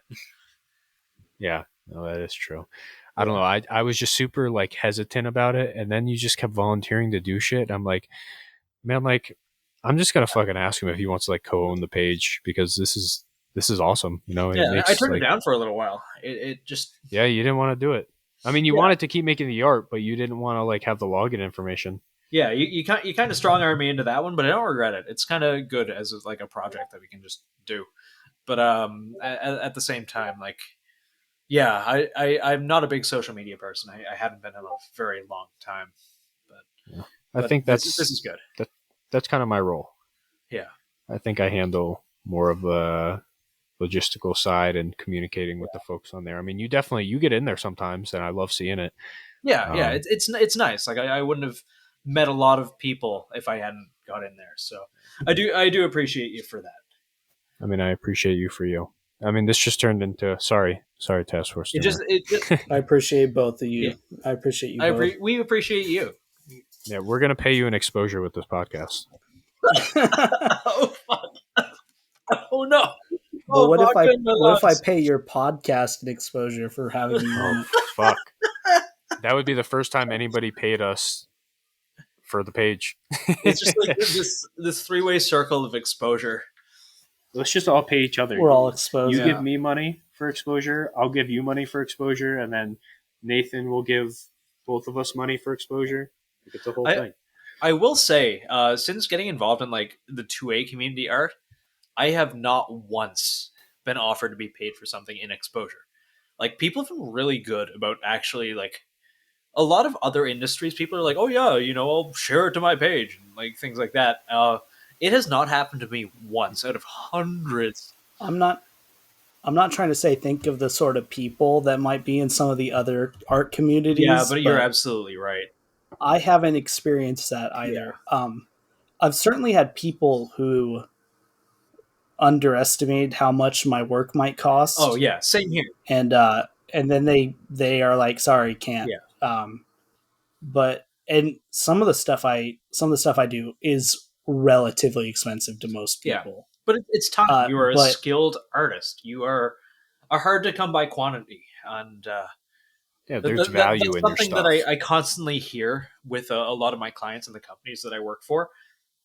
Finding artists within the 2A community, and like not just people who will contract, like people who know stuff, people who will look at something and be like, "Oh, that's an EOTech G33. That's so and so. That's XYZ." That's hard to come by.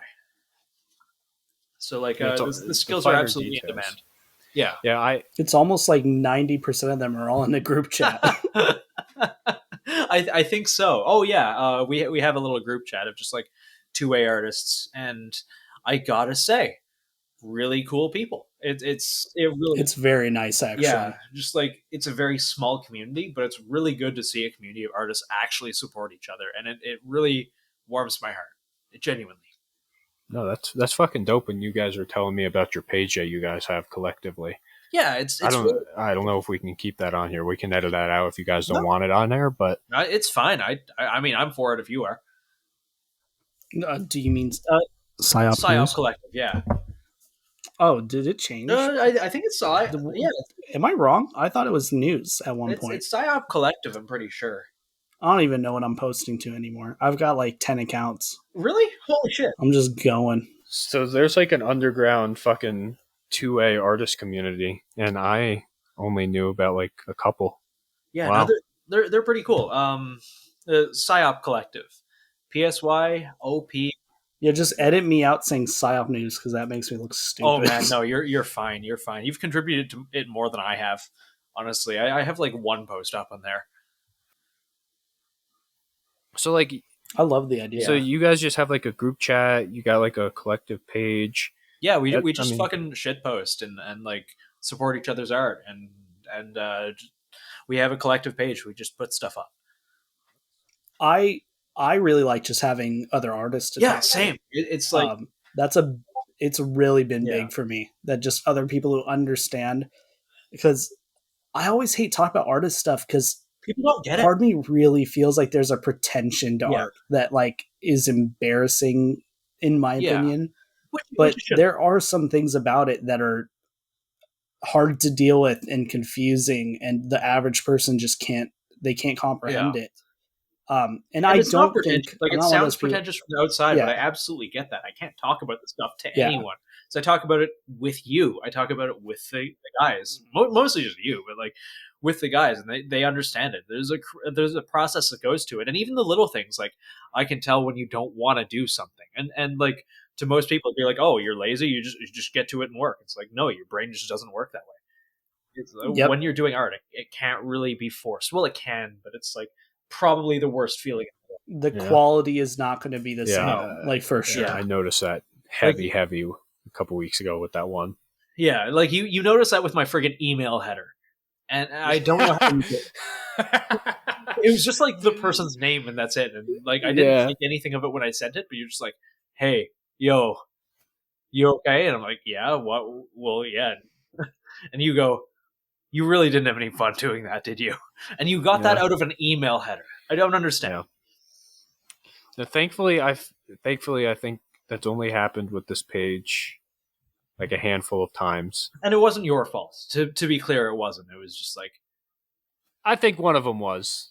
I don't think so. I don't think. You don't think trying to implement that placement? I figured it out eventually. Yeah, but I kind of forced the hand there. Yeah, I'll take still, responsibility all for of that. the companies that we have worked with have been really cool. They've been really cool. Yeah. So, but yeah, it's tough, but you know, we can do it. Sometimes, yeah, it's forced, but it's still rather do it than not. Yeah, I think finding that balance, Yeah. because at no point do I ever want to feel like I have to, because I can't force you to do shit, and I don't want to think that I can, because I can't. You're your own fucking you person. can pay me back by mailing stuff that I can only ship within the States to me, and then we're even. Then you can get your product placement. Send me my fucking Swordens, Mitch. I haven't gotten them yet. No, I think it's really. I think we have a very unique. Friendship. It's more like a friendship than a partnership. I feel. Yeah, 100%. Like a partnership would be. Again, I keep on wanting to use the word diminutive, but it doesn't fit. I feel like there's more times where I have to force you to not do art. Yes. I'm like, do Nathan just shit. Like, Nathan, just like do something for yourself. Just like go outside. Like, do Nathan shit. Stop being a bug man. Yeah. But actually, no. I've been outside basically every day since like the beginning of June, like doing something. Yeah. I feel like I've been doing a lot of personal art. That's good, and it's been really nice to just do stuff that I just want to do, and there's no benefit from it other than getting it out there for personal reasons. I really like that. That's really important. Yeah, you got to do you shit. Yeah. I don't remember the last time I did any personal art though. I think it was the thing for PsyOp Collective, but other than that, I just haven't had any time. Like if I've got spare time, I'm outside, and or like I'm training, or I'm by training I mean like I'm walking around in the woods with just like a bag of water or some shit. Yeah. You don't have to tell me if you don't want to, but what is the most money somebody has ever paid you to do art? That's a question for both of you. $1,000. You don't have to say. $1,000 for a guide. It was really cool. It was a great company. I'd work with them again, regardless of pay. I was expecting less, but they asked me my regular rate, and I did like, I think 10 things for them. And my rate at the time was $100 US, but like I wasn't expecting it. And they just paid $1,000 up front, and it was fantastic. And I was like, holy shit. Oh my God. Like it was a bit of a slow month. I was in a bit of a financial bind. And you know, I had like with how complicated that particular art was, it wasn't super bad. It was basically one of our guides. So I did the equivalent of one of our guides for $1,000, and I'd never thought of like, oh, like my work is actually worth something, and it was kind of humbling. It was very humbling. Yeah, I don't mind saying. So my prices are real flexible until I get to company work. Yes, absolutely. If it's a business or if it's a company, my set price, which based on what you just said, I feel like I'm maybe goofing. My set price is $250. Yeah. But for me, and they keep coming back and people keep coming back to me at that price, and new people find me. And it's because when I'm doing company art, it is it's a process. Yeah. It's not art for me. 100%. I am asking them what they think through every 30 minutes of work. Yeah. Like if you're paying me that much money, I am going to do everything in my power to make sure whatever your idea in your head is on this piece of paper or on this, computer paper or whatever, you know what I mean? This canvas at the end of it. And people keep coming back and people find that price acceptable. And a lot of people are really surprised, which I'm curious because it's the only way I've known. A lot of people are really surprised with how involved I make them in the creation and of I think art. it's important. A lot of, but to toot my own horn only because it was really exciting for me. I actually sold my first original design, not a company, not a commission. I sold my first ever original piece of art where I had made it and someone reached out to me to ask to purchase it, like to own it and own the rights That's for awesome. it. And they paid me $500 for it. Jeez. And like, that blew my mind. Like, I know I have Task Force Doomer and this sounds dumb, but to me, I was like, I made it. Like when that happened, it happened real recently. Yeah. Have you ever had a problem where somebody pays you and then they think they're paying for it to be featured on your page? No. Oh God, I get and that actually, so much. Fuck. I've done a lot of commissions at this point, and none of them are on my page really, except for one. I've done in the last year and a half. I have to have done like maybe 60 to 100. I've done a lot. Geez. And no one's ever asked to get put on my page. And sometimes I want to ask them if I can put it on my page, but in my mind, it's not my art. I am a vessel to creating someone else's idea. And once it's theirs, I've got nothing to do with it. That's just how I think in my mind. You wanted something and you just need the talent to make it exist in this world. And I did that. So I don't feel like I have a right to post it. There's one design of like a surfer guy, and I just wanted to post it because I'd really thought that a good level of skill I had developed was showing in that from prior posts. And I was like, hey, is it cool if I post it? Just because I'm really liking how it looks, and I want to show off kind of how far I've gone. And that's it though. There's a lot of people I have a lot of cool art from commissions that I really am proud of, and it's theirs to own. It's theirs to show off. It's not mine. Do you have a portfolio site or anything that people could look at, or?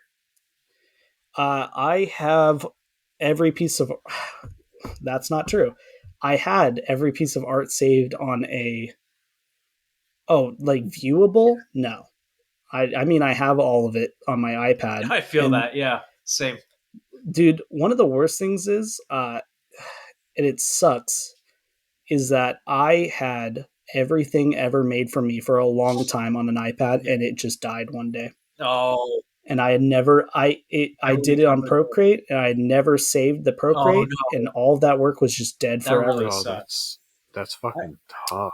The first TFD post ever made was on there. Yeah.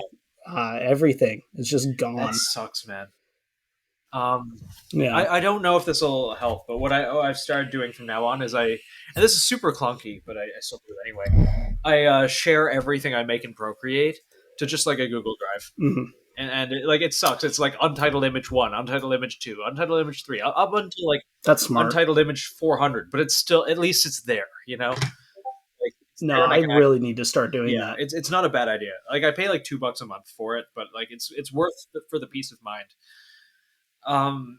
Back to the commissions pricing thing. Like I feel that some companies pay a lot more and some pay a lot like less. But and like I've noticed that people's rates fluctuate a lot, kind of based on what they do. Like one of the artists that I follow like charges $500 per, and it's really good art actually. But I look at it and I'm like, I can actually do that. That's interesting. But generally, what I base it on is like hourage, and I generally don't take more than 2 hours for anything. Oh, I wish I was that fast. That's awesome. Thank you. That's fast. I kind of had to force him to raise his rate a little bit.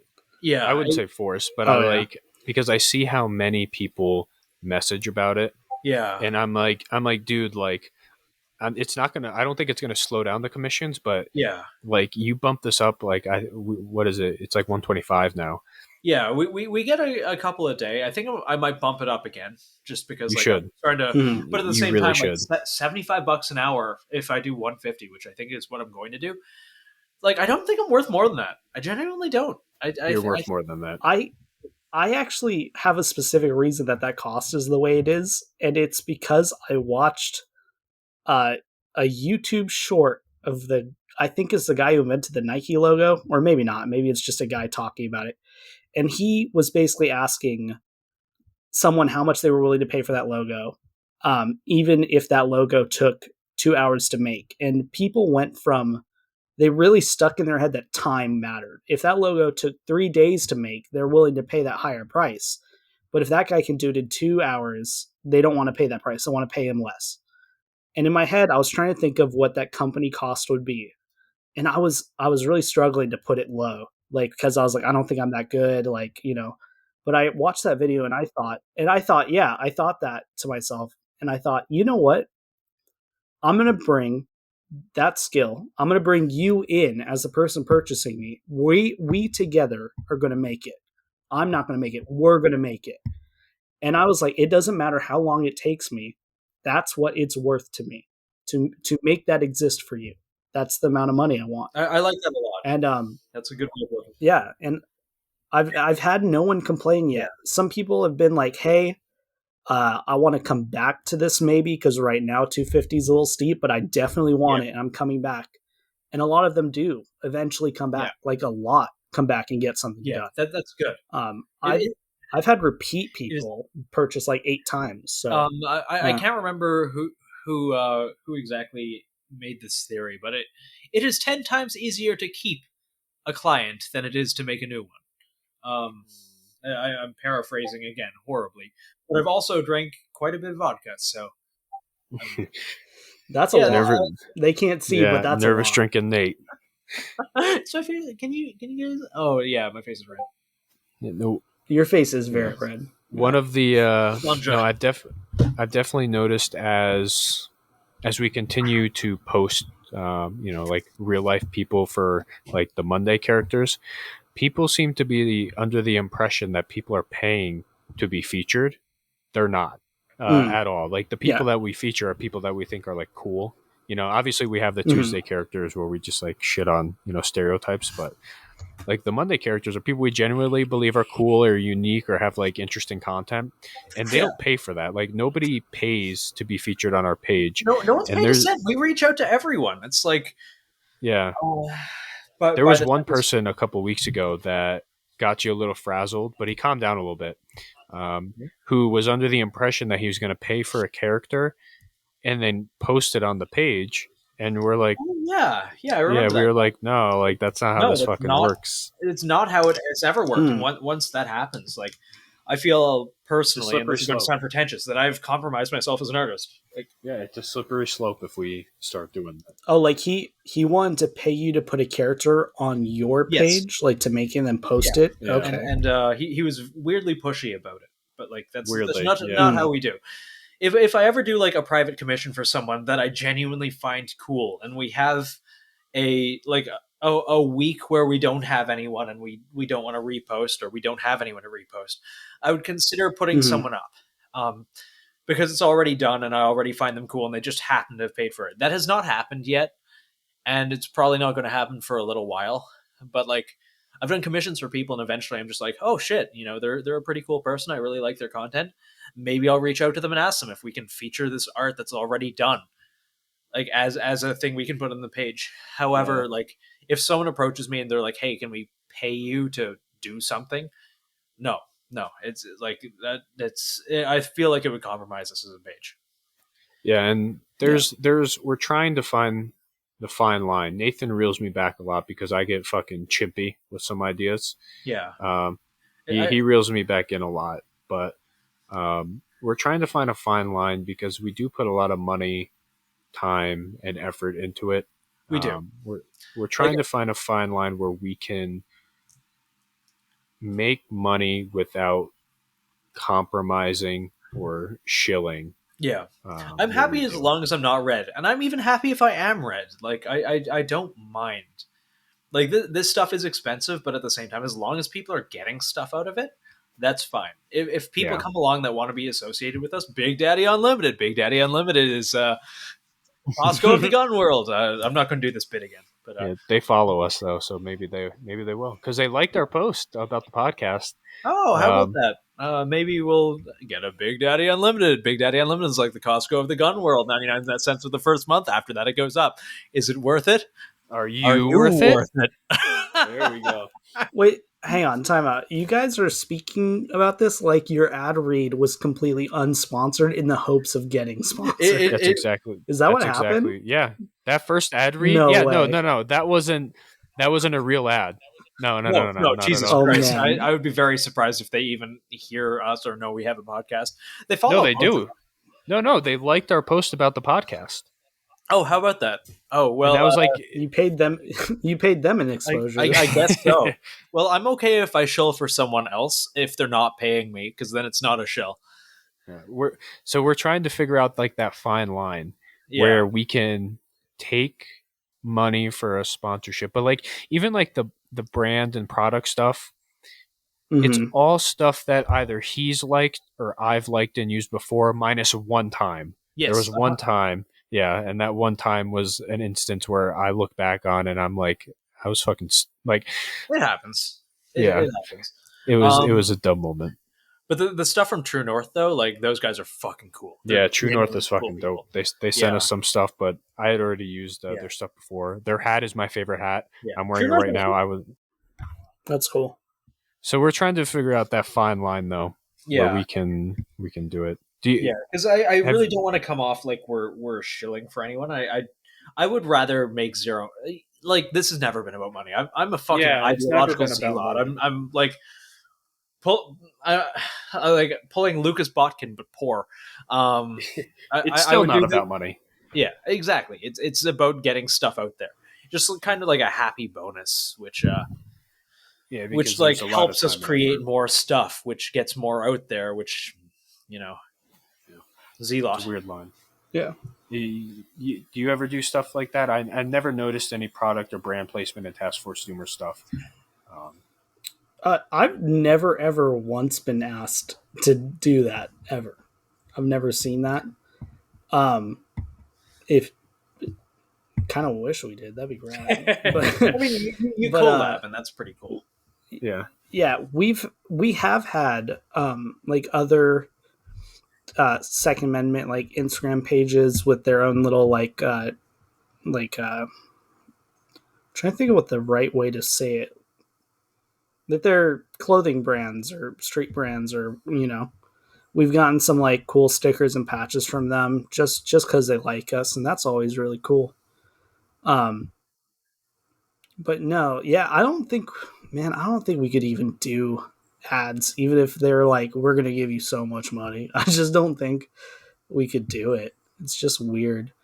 But at the same time, I don't think that there's anything actually wrong with getting something from a company and then praising them, especially if it's actually good, like how you guys said with the belt. I don't think there's anything wrong with that. Excuse me. I think it's different when, like, for example, I know no one can see this, but here's mine. It's literally just sitting around the corner. Yeah. Oh, okay. I have mine over. My True North Arms, fucking TM. True North Concepts. True North Concept. What? Yeah. That's the. I just draw, Mitch. I just draw. Good. Yeah. No, we're approaching a little bit over 2 hours now, and it's been a pleasure having you on. I learned a lot about you and the page. Apparently, you and Nathan have been friends before this for a while.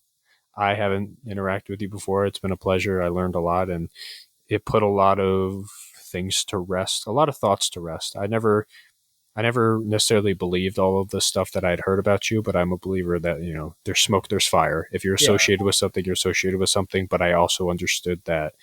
Yeah, you just fucking started with a hardball, Mitch. I hadn't heard that stuff until you brought it up here. Like, I didn't really idea. I've heard that stuff since I've followed Task Force Doomer. I've heard that stuff. That I don't even know, man. Like, I've been wearing the end in public, like on my hat and my bag, and no one's ever said anything, which doesn't mean anything because like obviously it doesn't mean shit. Doesn't mean shit, but like I'm simultaneously kind of plugged in and I'm not plugged in. I'd never heard fucking anything. And Really? Well, that's probably a good thing. Yeah. Who knows? Sometimes I come along with a thing and you're just like, oh fuck, I've never heard of that. But at the same time, again, like that kind of shit is thrown around so much in the 2A community. It means basically nothing to me. Yeah, it was 2 years ago, and I personally wasn't really associated with the operations of it, and I definitely heard like allegations like that. But that's not me. It's just never been me. Yeah. No, I mean, I appreciate you coming on and talking about it. I know a lot of people, and I never wanted to ambush anybody or ask like super like pointed questions. And I hope it didn't sound like that. It was more out of a pure curiosity from all the things that I have heard, but I still never, I don't want to say fully believe them. Like I said, if there's smoke, there's fire. If it walks like a duck and quacks like a duck, it's a duck. But I'm also of the understanding of what has happened with us personally and with what has happened with some memes that we've made and stuff like that. So yeah, we've had people call us fascists because we made fun of Antifa. Like the bar is so low. It's so fucking low. Yeah. So I take none of that shit seriously. TFD is not a political page. Exactly. It's just an art Neither page. are we. It just is.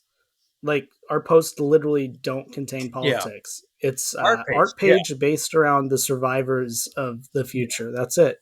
Yeah.